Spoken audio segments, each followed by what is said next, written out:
Hello, I'm Bernard Hickey from interest.co.nz and welcome to a special investing report brought to you in association with ASB.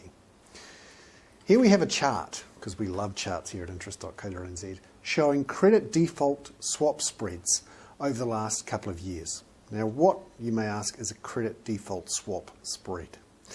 Well, credit default swaps are a bit like insurance for bonds. They're taken out in financial markets just to give you an idea of how risky some corporate bond is. And these credit default swap spreads are for Australasian corporates, and in particular Australasian banks, which means our banks.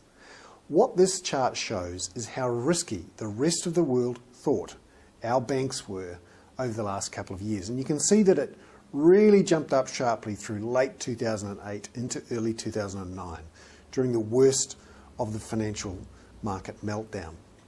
And of course, it's dropped off since then, and dropped off quite a long way. What this says is that it's becoming cheaper for New Zealand banks to borrow money for long terms offshore on international financial markets.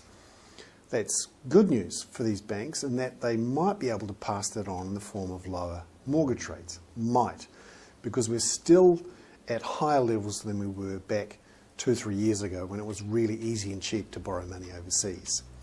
You can see that in the latest bond offering by Westpac on these international markets.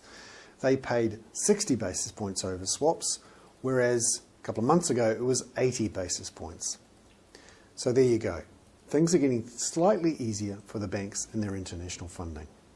I'm Bernard Hickey. That was 90 at 9, brought to you in association with ASB.